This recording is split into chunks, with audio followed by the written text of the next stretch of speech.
하나님의 마음을 치유하신다. 19번째가 됐네요. 오늘 말씀의 주제는 손상된 것을 고치시는 은혜입니다. 오늘 말씀이 이 시리즈의 마지막 말씀이 되겠습니다. 19번째니까 아마 제가 한 시리즈 중에서 제일 길었던 것 같아요. 그래서 우리 마음에 다 상처들이 있고 아픈 것들이 있을 텐데 하나님께서 이 시간을 통해서 다 치료를 해주셨으면 제일 좋겠고, 그리고 아직 우리가 남아있는 것도 있을 수 있죠. 우리 말씀 기억하면서 은혜 안에서 다 회복되어지시기를 주의 이름으로 축복하겠습니다. 자, 우리가 기대하는 바가 있어요. 우리가 상처도 없고 고난도 없고 힘든 일 없었으면 좋겠죠. 우리가 그런 삶을 바랄 수는 있어요. 천국이 없다고요, 여러분? 천국은 있습니다. 사람들이 다 바라는 걸 한번 보세요. 아프지 않기를 원하고, 행복하기를 원하고, 건강하게 되기를 원하고, 부자가 되기를 원하고, 성공하기를 원하고, 부정적인 것 하나도 있어요, 없어요? 하나도 없단 말입니다. 그것이 또 길게 영구하게 되기를 바라는 소망들이 있지 않습니까? 이런 열망 하나만 딱 봐도 그게 천국이, 그 완전한 소원, 사람들의 완전한 소원이 완전하게 성취된 곳이 바로 천국이라고 할 수가 있을 것입니다. 그것이 우리가 상처 없는 삶, 고통 없고 고난 없는 삶을 바랄 수는 있지만 그것이 우리의 현실일 수는 없습니다. 우리가 사는 세상은 에덴 동산과 같은 세상이 아니라 에덴 동산을 잃어버린 세상이죠. 에덴 동산을 등진 세상. 무엇 때문에? 하나님께서 금지하신 것을 우리가 우리 의지를 남용하여 불순종함으로 말미암아, 이걸 죄라고 하는 거죠. 범죄하고 타락함으로 말미암아 이 세상이 타락한 세상이고 죄가 지배하는 세상이 되어버렸기 때문에 우리가 고통 없고 상처 없고 눈물 없는 이런 세상을 기대할 수는 있지만 그것이 현실이 될 수는 없다라고 하는 것입니다. 나만 인생이 이렇게 힘든 것인가, 그런 생각을 할 때가 있죠. 한 주간도 좀 쉽지는 않으셨을 거예요. 저도 마음에 부대낌이 있어요, 요즘에. 나만 상처를 가지고 있는 것인가, 나만 어려웠을까, 내 부모님만 그렇게 나한테 사랑을 안 주셨을까, 그리고 우리 가정만 이렇게 고생을 했을까. 저는 저희 가정이 제일 힘든 줄 알았어요, 어렸을 때는. 저희 어머니가, 저희 누나가 우리 아버지 같은 분은 없으실 거래. 근데 제가 이렇게 둘러보니까 저희 아버지보다 더한 사람들 되게 많더라고. 그래서 우리 아버지는 양반이셨구나. 제가 나중에 알았어요. 나중에 주변의 이야기들 쭉 들어보면서 우리 아버지가 하지 않으신 것들이 있어요. 이렇게 어머니 힘들게 하시고 저희한테도 조금 어렵게 하신 게 있지만 안 하신 것들이 있어요. 보호된 것들이 있습니다. 그래서 생각해 보면 저만 힘들고 우리 가정만 이렇게 불행하고 나만 이렇게 상처받은 것인가, 그렇지는 않다는 거예요. 타락한 세상에 사는 모든 사람이 고통을 당하고 상처를 받게 되어 있다는 것입니다. 사도 바울은 22절에 뭐라고 이야기를 하고 있느냐 하면 우리 인간뿐만 이렇게 고통과 상처 속에서 살아갈 뿐만 아니라 이 타락한 세상 속에 존재한 모든 피조물들, 자연세계까지 다 고통하며 신음하는 가운데 있다 라고 말씀을 하고 있다는 것입니다. 죄는 고통과 상처를 낳아요. 어떤 고통과 상처든지 그 상처와 고통의 원인을 쭉쭉쭉쭉 찾아가다 보면 그 뿌리가 바로 죄라는 사실을 알 수가 있습니다. 내 죄이든지 또 누군가의 죄이든지, 그래서 그 죄가 개입되어 있다는 사실을 알 수가 있다는 것입니다. 불완전한 유전자, 우리 유전자가 불완전하죠. 우리 유전자가 불완전하다는 것은 잘 알려진 사실이에요. 이제는 잘 몰랐지만 이제 유전자 분석 기술이 대단히 발달을 했어요. 그래서 그래서 유전자를 조작을 하거나 어떻게 이렇게 그 불완전한 것을 고쳐보려고 시도하는 그런 상황 가운데, 그런 상황까지 가고 있어요, 지금 과학과 의술이. 그러나 그건 고쳐지는 게 아니에요. 우리가 타락함으로 말미암아 우리의 유전자가 불완전하게 되었고, 그 불완전한 유전자를 가지고 태어난 우리 자체가 불완전하단 말이에요. 우리의 성품이 불완전하고 불완전한 사람들이 자녀를 낳아요. 자녀를 낳고 불완전한 유전자를 가진 자녀를 낳고 또 불완전하게 양육을 하고 그리고 불완전한 행동들을 하게 됐죠. 그런데 이런 것들이 쭉쭉쭉 대대로 이어짐에 따라서 연약함과 고통, 상처들이 생긴다라고 하는 것입니다. 여러분, 이것이 우리의 현실이에요. 현실. 그래서 이 현실을 이 현실을 받아들이는 것이 중요하다. 그래서 고통이 없었으면 좋겠다. 상처 없었으면 좋겠다. 나만 왜 이러나. 이런 생각을 할 수는 있지만, 이 타락한 세상, 죄가 지배하는 세상 속에서 상처와 고통, 눈물은 피할 수가 없는 것이구나. 그리고 내가 그 피할 수 없는 상황 속에서 이렇게 상처를 받은 것이구나 라고 하는 것을 분명하게 우리가 받아들일 줄 알아야 한다는 것입니다. 맨날 회피해 봐요. 꿈꾸면서 회피해 보면 그게 바른 길로 갈 수가 없다. 그래서 현실을 직시하는 것이 대단히 중요한 문제라 하는 것입니다. 그러나 우리가 이 현실에 버티고 서서 이 세상은 타락하고 이 세상에는 고통이 있고 그리고 눈물이 있고 상처가 있을 수밖에 없고 그 속에 나도 있다. 내가 가지고 있는 상처가 그로 인한 것이다 라고 하는 것을 우리가 이해하고 받아들인 이후에 또 하나 해야 될 것이 있어요. 우리가 하나님이 주신 비전을 붙잡아야 한다는 것입니다. 연약함이 연약함으로 끝나지 않고 고통이 고통으로 끝나지 않으며 상처가 상처로 끝나지 않을 것이다 라고 하는 비전을 하나님께서 그리스도 안에 있는 사람들에게 다 주셨다라고 하는 것입니다. 예수 그리스도 안에서 이 모든 것들, 지금 어그러지고 무너지고 그리고 갈기갈기 찢어지고 상처난 모든 것들이 온전하게 회복될 날이 올 것이다. 누구 안에서? 예수 그리스도 안에서 그런 비전을 주셨다는 것입니다. 사도 바울은 본문에서 인간뿐만 아니라 타락한 세상에 대한 영광스러운 회복의 비전을 보여주고 있다는 거예요. 그래서 이 동식물들이 있지 않습니까? 이 자연세계 동식물들도 탄식하는 가운데 고통 속에 기대하고 소망하고 부르짖는 것이 있는데 예수 그리스도께서 다시 오심으로 말미암아 이 정말 썩어 문드러진 이 타락한 세상이 영광스럽게 거듭나는 것, 새하늘과 새 땅으로 재창조되는 것을 기다리고 있다. 이렇게 이야기하고 있어요. 그러면 나무를 보고 가서 아프구나. 아름답지만 아직 아름다운 구석이 있어요. 그런데 걔네도 얼마나 고생을 하는지 몰라. 다 우리 때문이에요, 여러분. 누구 때문이라고?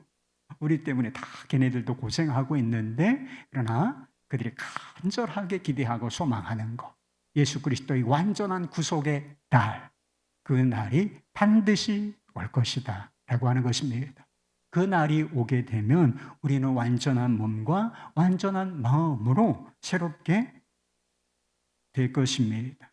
모든 영역에서 완전하고 올바른 상태에 있게 될 것이다. 그래서 티나 주름 잡힌 것이 없이 온전한 상태에 이르게 될 것이다 라고 말씀하고 있습니다. 완전한 세상, 완전한 몸과 마음, 이것을 통하여 누리는 완전한 삶, 이것이 하나님께서 우리에게 주신 회복의 비전인 것입니다. 중요한 사실이 있어요. 비전이에요. 비전. 그래서 지금 현실과는 굉장한 갭이 있죠. 비전은 원래 갭이 있게 마련이에요. 그런데 중요한 사실 한 가지가 무엇이냐면 주님께서 이 회복의 비전을 주셨는데 이 회복의 과정은 이미 예수 그리스도 안에서 시작이 되었다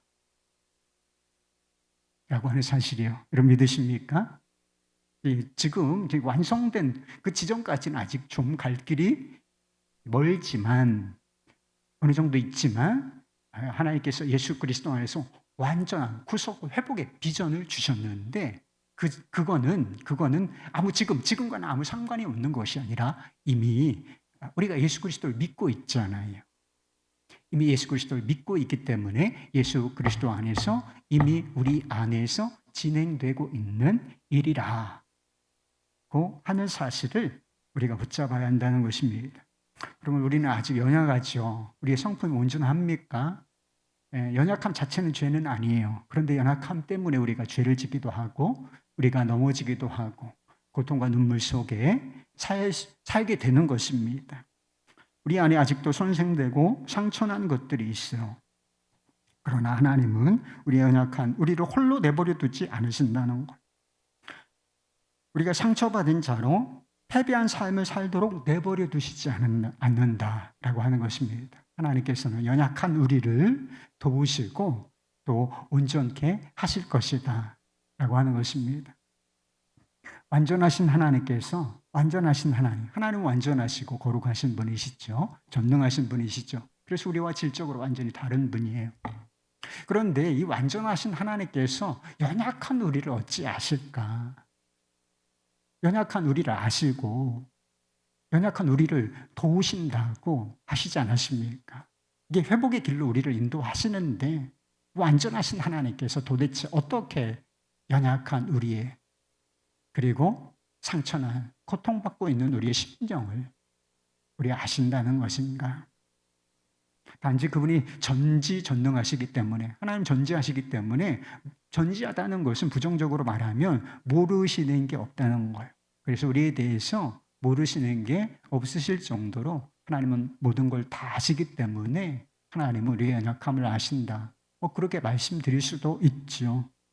그러나 하나님께서 우리의 연약함을 아신다라고 하는 것은 그것보다 훨씬 더 깊이 있고 구체적이고 실천적인 것이다 하는 것입니다. 대제사장이신 하나님의 아들이 우리처럼 되셨다는 것.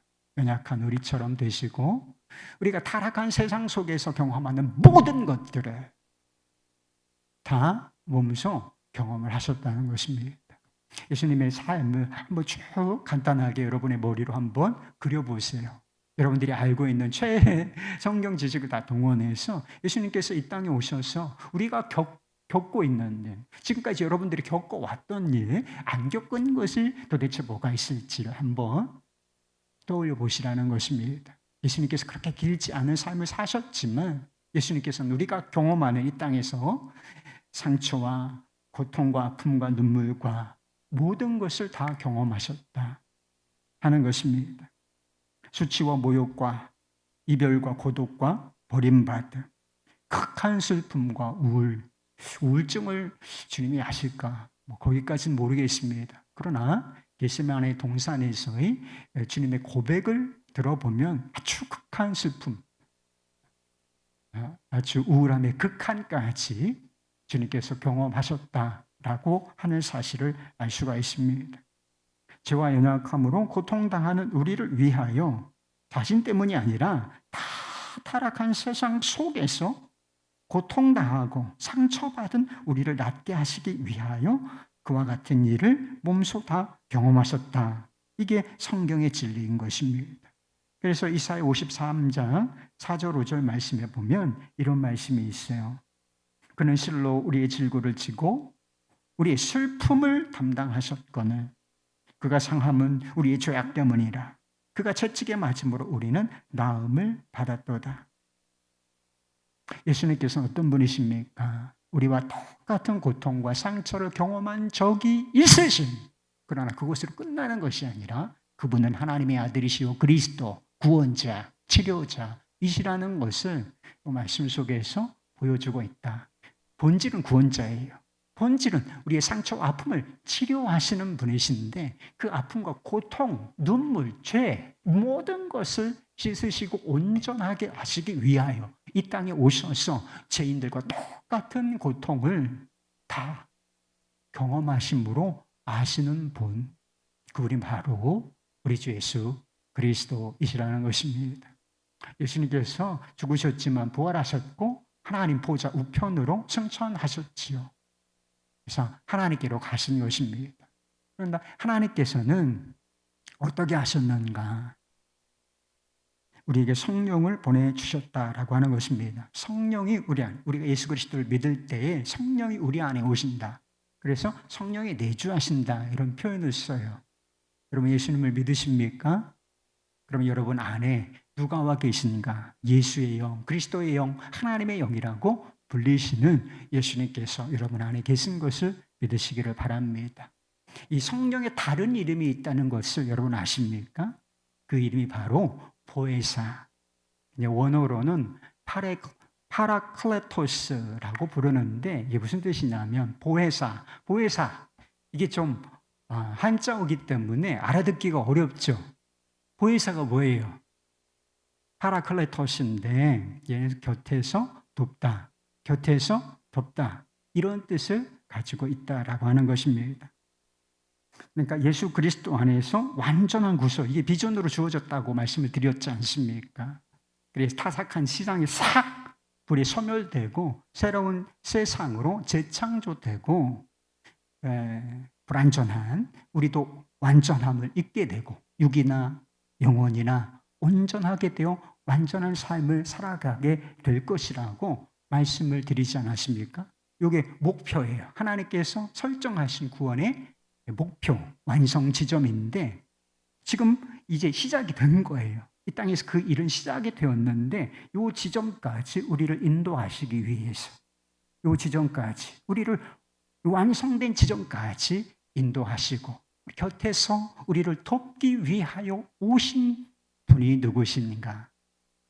파라클레토스, 그분이 바로 우리 안에 오신 성령인 것을 믿으시기를 바랍니다. 세상에서 이런 메시지가, 세상의 메시지는 율법적이에요. 그래서 우리가 율법적이 되기가 쉬운 이유가 무엇이냐면 세상이 다 세상의 메시지가 율법적이기 때문인 것입니다. Give and take, 뭔가 있어야 받게 되고 뭔가 해야 받게 된다는 거예요. 그래서 항상 세상에서 듣는 메시지가 어떤 종류의 메시지냐면 잘하라는 거예요. 그죠? 잘해라, 더 잘해라, 더 노력하라. 그리고 거기에 미치지 못하면 왜 이거밖에 못하느냐, 그런 평가를 받게 되지 않습니까? 우리가 이런 세상 속에서 계속 살고 있죠. 그러나 가장 위대한 상담가이신 성령님은 우리의 연약함을 아신다는 거예요. 그래서 완벽주의처럼 그런 메시지, 완벽주의자가 되라, 완전한 자가 되라 하는 메시지를 우리가 실제는 연약하고 아주 불쌍한 존재인데, 여러분 다 불쌍한 존재잖아요. 그잖아요. 솔직히 말하면 여러분 불쌍한 구석에 다 있잖아요. 제가 봐도 제가 불쌍한 구석이 있어. 우리가 다 그렇게 못나고 불쌍하고 연약한 구석이 있는데 세상은 그걸 인정해 주지 않아. 아유, 그렇게 연약하냐. 그렇다고 봐줄 것 같습니까? 회사 나가서 여러분 마음이 잘 무너져 있다고 해서 아유, 그렇게 힘드세요. 잠시 쉬시죠. 결과물이 그렇게 좋지 않아도 괜찮습니다. 그렇게 이해해 줄 것 같아요? 아니죠. 세상은 항상 더 완전하라, 이런 식으로 요구한다는 것입니다. 그러나 우리 안에 계신 성령께서는 우리의 연약함을 다 이해하시고 공감하시는 분이시다 하는 것입니다. 우리의 연약하고 상처난 마음을 위로하시고 고통을 함께 져주시는 분이시다 라고 하는 것입니다. 그 목표가 있어요. 우리 안에 오셔서 우리의 연약함을 이해하시면서 이해하는 정도가 아니라 공감하시고, 공감하는 정도가 아니라 그것을 온전케 가시는데 도와주신단 말이에요. 그 연약함을 도우시고, 그리고 상처와 아픔들을 치료해 가시는데 그 목표가 완전함이라는 것입니다. 그리스도께서 가져오실 완전한 구속, 완전함이라는 지점을 향하여 우리를 계속 도우신다라고 하는 것입니다. 그렇다면 성령께서 연약한 우리를 어떤 방식으로 도우시는가? 26절 말씀입니다. 이와 같이 성령도 우리의 연약함을 도우시나니 우리는 마땅히 기도할 바를 알지 못하나 오직 성령이 말할 수 없는 탄식으로 우리를 위하여 친히 간구하시느니라. 성령께서는 우리의 하나님의 마음을 잘 아시죠. 왜? 성령님은 하나님이시니까 하나님 자신, 하나님의 마음에 대해서도 깊이 통달하신다. 이런 성경 말씀이 나와요. 하나님 자신이시니까 하나님의 마음, 하나님의 뜻에 대해서도 아주 깊이 아신다 하는 것입니다. 그뿐 아니라 예수 그리스도께서 경험하신 우리의 연약함도 잘 아시는 분이시다. 그래서 완전하신 하나님, 그것과는 비교할 수 없는 연약한 우리의 존재, 이 두 가지를 다 아시는 분이에요. 이 두 상태를 다 잘 아시고 완전한 하나님과 연약한 우리를 연결시켜 주시고 소통하도록 만들어 주시는 분. 우리가 기도할 바를 알지 못할 때도 우리를 위하여 말할 수 없는 탄식으로 기도하시면서 우리를 도우신다라고 하는 것입니다. 모든 사람들 마음 안에 여러분들 안에 상처가 없다 이런 느낌을 가지고 있는 분들은 복받은 분이에요. 실제로 상처가 그렇게 크지 않고 또 치료가 되었기 때문에 그런 느낌을 가지고 있을 수 있어요. 그런 건 잘 복된 상태예요. 그러나 내가 그것을 잘 이렇게 이해하지 못하기 때문에 무시하고 있기 때문에 내가 큰 상처 안 받았다 이렇게 생각할 수도 있어요. 우리가 타락한 세상 속에서 살고 있기 때문에 우리의 마음속에 하나의 창고, 기억의 창고 같은 것이 하나 있는데 거기에는 우리가 성장 과정에서 경험한 모든 종류의 상처와 아픔 이런 것들이 기억되어 있는 방 또는 창고 같은 것이 누구나에게 다 있기 마련이라는 것입니다. 거기서 우리의 인생을 고통스럽게 만들고 상하게 하는 쓴 것들이 그래서 상처받으면 인생이 상처가 치유되지 않은 채 그대로 있으면 우리 인생이 그렇게 힘든 거예요. 대인관계도 힘들어지고 공동체 생활도 힘들어지고 공동체에 적응하지 못하는 사람들을 보면 다 어떤 경우가 많은가. 그 내면에 치유되지 않은 상처가 깊이 붙여 있는 경우가 많다. 그래서 그걸 드러내고 치유를 받아야 되는데 스스로 그것을 거부하고 도망치고 이러는 경우가 많이 있는 것을 보게 된다는 것입니다.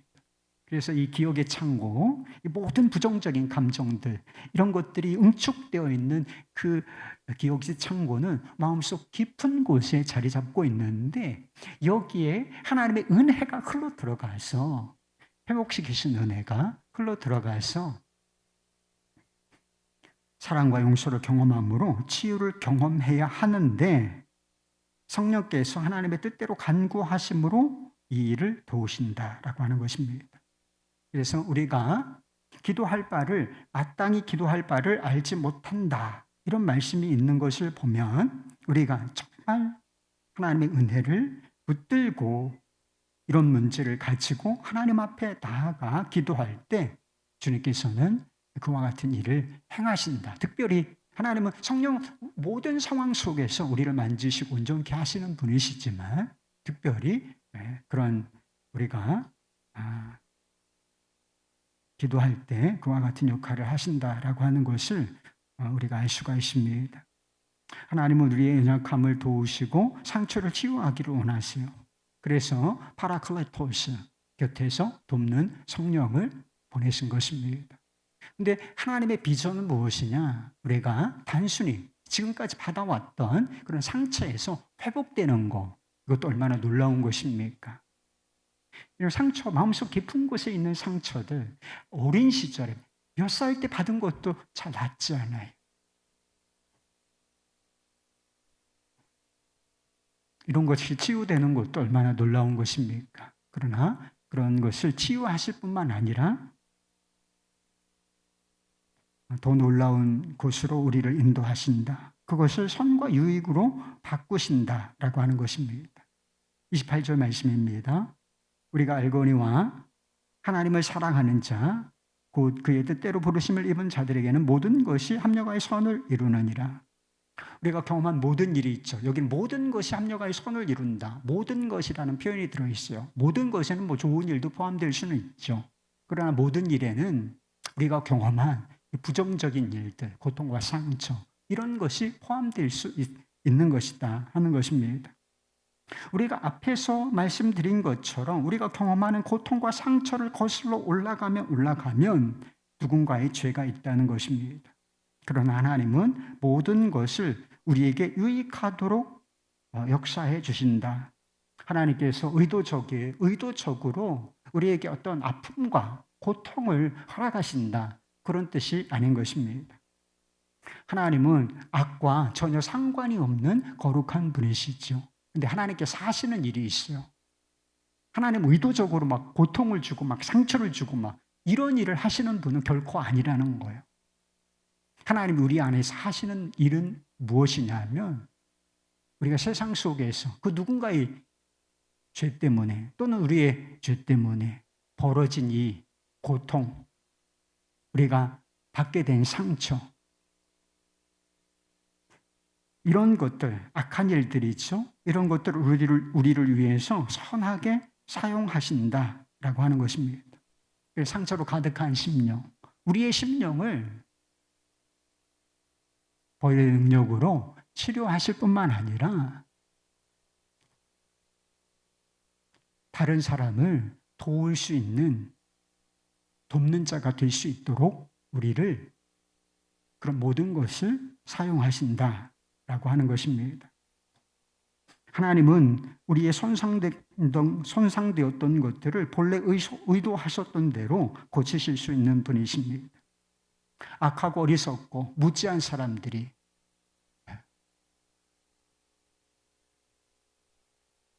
그런 사람들을 위해서 짓밟히고 어그러진 심령이라도 하나님은 그렇게 하실 수 있어요. 그래서 하나님이 고치실 수 없는 사람, 고치실 수 없는 상처는 없는 것입니다. 만약 우리가 성령의 도우심을 받는다면 하나님은 우리를 치유하실 뿐만 아니라 다른 사람을 섬기는 사람이 되게까지 하실 수가 있다 하는 것입니다. 그것이 바로 합력하여 손을 모든 것을, 그러니까 악한 것도 하나님께서 방향을 완전히 돌리셔서 우리에게 유익하게 하시고 우리가 낫고 유익한 자가 될 뿐만 아니라 다른 사람을 돕고 섬기는 자로 우리를 세우실 수 있다라고 하는 것입니다. 지난주에 영성수련회에 다녀왔어요. 참가자보다 섬기는 사람들이 더 많은 그런 독특한 수련회예요. 그래서 막 에너지를 확 쏟아서 거기에 참여한 분들을 다 이렇게 섬겨주는 그런 구조의 수련회입니다. 그 중에서 일부가 자신의 삶을 나누면서 말씀을 전하는 그 책임을 맡은 사람들입니다. 다는 아니고 그 중에서 15명 정도가 자신의 삶을 있는 그대로 나누면서 하나님의 말씀을 전하는 책임을 맡는데 그 중에 하나가 저였습니다. 제가 다른 모든 사람들, 거기에 스피커로 선 모든 사람들의 간증을 들으면서 삶의 이야기를 들으면서 깨달은 사실 한 가지가 있어요. 전혀 새로운 사실은 아니지만 정말 새롭게 다가온 사실인데 정말 세상에서 고통받지 않고 상처받지 않은 사람은 아무도 없구나 라고 하는 사실을 알게 되었어요. 부모에게 받은 상처, 알코올 중독, 어머니를 막 폭행하는 것 때문에 죽으려고 했던 그런 상처도 고백하시는 분이 있으셨고, 배우자에게 받은 상처, 그리고 사랑하는 사람의 죽음, 이혼과 실패, 그리고 우울증. 그런 중요한 사실이 있었어요. 그게 과거의 이야기예요.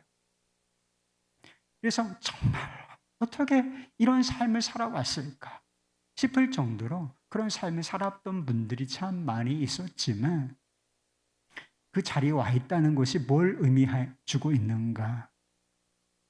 100%는 아닐 수도 있지만 그들이 그 상처 가운데 치유 회복을 얻었다는 거예요. 이거 치유와 회복을 얻어서 그 말할 수 없는 고통과 상처에서 치유를 받았을 뿐만 아니라 회복되어서 섬기는 자리에 와 있다는 것입니다. 그래서 자신의 상처와 고통이 어떤 도구가 되고 있는가, 다른 사람을 위로하고, 이혼한 사람의 심정을 누가 제일 잘 알겠습니까? 그 눈물. 그래서 그런 자기의 아픔, 지금은 나았지만 그런 상처들과 아픔을 나오면서 똑같은 아픔을 가지고 있는 사람들, 눈물을 흘리는 이들의 눈물을 닦아주는 그 자리에 와 있다는 것. 그것이 놀라운 일이 아니겠습니까? 베티라는 자매가 있었어요. 베티. 그녀와 그녀의 남편이 상담하시는 목사님을 찾아왔어요. 부부관계에 굉장히 어려움을 겪고 있었고, 괜찮다가 어떤 계기를 통해서 부부관계가 굉장히 어려워졌고, 이 베티라는 자매가 깊은 우울증을 겪게 되었기 때문인 것입니다. 그녀는 상담하면서 폭풍 같은 눈물을 흘렸어요. 왜 그렇게 많은 눈물이 쏟아지는지. 그리고 그녀는 두 번째 방문에서 자신이 어린 시절에 받았던 그런 깊은 상처에 대해서 비로소 이야기를 하기 시작했습니다. 그녀의 어머니가 결혼 전에 임신해서 이 베티라는 자매를 가지게 된 거예요. 그런데 지금 결혼 전인데 교제하다가 애가 생긴 거예요. 그래서 부모가 니들 결혼해야 되겠다. 이렇게 결혼을 시킨 것입니다. 그래서 원치 않는 임신을 하게 돼서 준비되지 않은, 그리고 원치 않는 결혼을 하게 된 것이었죠. 베티가 3살이었을 때 그녀의 어머니가 다시 임신을 하게 되었다는 것입니다. 이제 베티의 동생이 생긴 거예요. 그러나 그 무렵에 그녀의 아버지가 또 다른 여자와 관계를 맺어서 그 여자도 임신을 한 상태였다는 것입니다. 갈등 끝에 이 베티의 부모는 결국 이혼을 선택했어요. 그런데 이 3살 때 겪은 일이에요. 만 3살 정도에. 그런데 3살 때 기억하고 있어요, 여러분? 저는 3살 때 기억은 거의 없어요. 한 6, 7살 정도에 한두 가지 기억나는 일이 있을 정도지 3살 때는 아예 기억이 없습니다. 한번 기억이 지워진다 그래요. 보통의 경우에는. 그런데 이 베티라는 자매는 놀라울 정도로 명확하게 이 3살 때 기억을 가지고 있었다라고 하는 것입니다. 아버지가 그 집 문을 팍 차고 나가던 그 마지막 날, 자기가 아기 침대 안에 있을 때 엄마가 무섭게 다투던 소리와 아버지가 집을 나가던 그 순간을 너무도 생생하게 기억을 하고 있었다는 것입니다. 그 경험은 그녀의 마음속에 깊은 아픔을 남겨놓았다는 것입니다. 상담하는 목사님과 기도하는 가운데 이 베티라는 자매는 그 아픔의 장소였던 아기 침대로 돌아갔다는 거예요. 그녀는 곧 가슴을 쥐어뜯는 듯한 비명을 질렀다는 것입니다. 목사님이 말했습니다.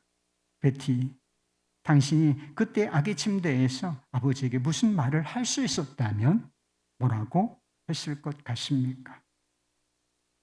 그녀는 이미 성인이었어요. 젊은 여인이었지만 그 젊은 여인의 목소리가 아니라 아주 어린 3살 밖의 어린아이의 목소리로 그렇게 부르짖었다는 것입니다. 아빠, 제발 저를 버리지 마세요. 이것은 마치 예수님께서도 십자가 위에서 아버지를 향하여 외치신 적이 있으시잖아요.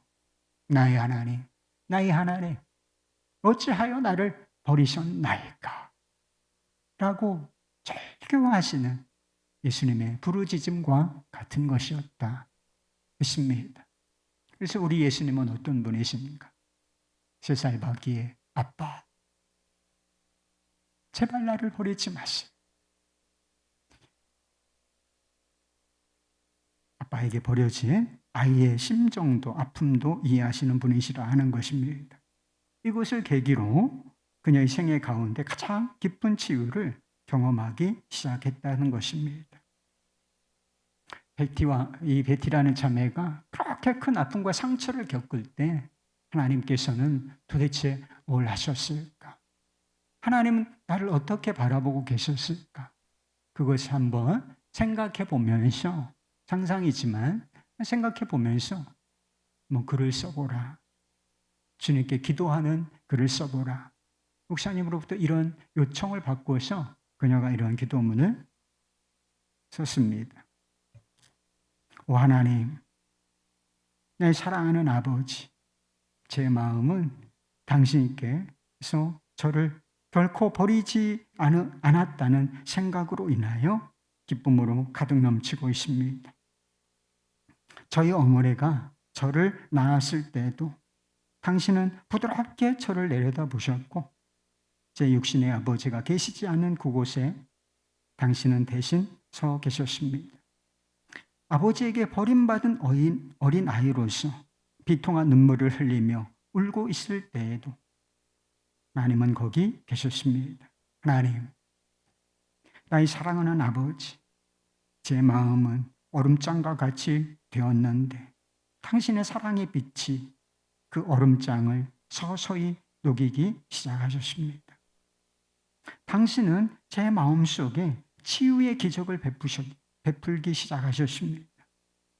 당신의 선하심과 자비하심이 항상 저와 함께 하십니다. 지금 저의 영혼의 눈은 활짝 열려 있습니다. 나는 당신이 진정 어떤 분이신지 이제 알게 되었고 당신은 저의 진실한 아버지이시라는 사실을 알게 되었습니다. 저는 당신을 내 사랑을 알고 이제 저는 누구든 용서할 마음이 생겼습니다. 원하옵기는 저에게 완전한 치유를 경험할 수 있게 도와주십시오. 이 베티라는 자매는 자신의 아픔과 상처 그 모든 것을 주님께 완전히 내어 맡겨드렸고 그 상처와 아픔을 맡으신 주님께서는 사랑의 빛으로 이 자매를 완전히 치유해 주셨다는 것입니다. 상처받았다는 기억이 없어지는 건 아니죠. 과거에 그런 고통과 상처를 받았지만 치유됐어요. 그리고 치유된 이후에는 자신과 같은 아픔을 겪는 사람들을 돕는 자매로서 상담가로서 사용되도록 하나님께서 만드셨다는 것입니다. 어떤 사람들은 우리가 강하고 능력이 있을 때 주의 일을 할 수 있다 이렇게 생각하는 것 같습니다. 우리가 잘 나갈 때 성공하고 잘 될 때 하나님께 영광을 돌릴 수 있다고 생각하는 것 같습니다.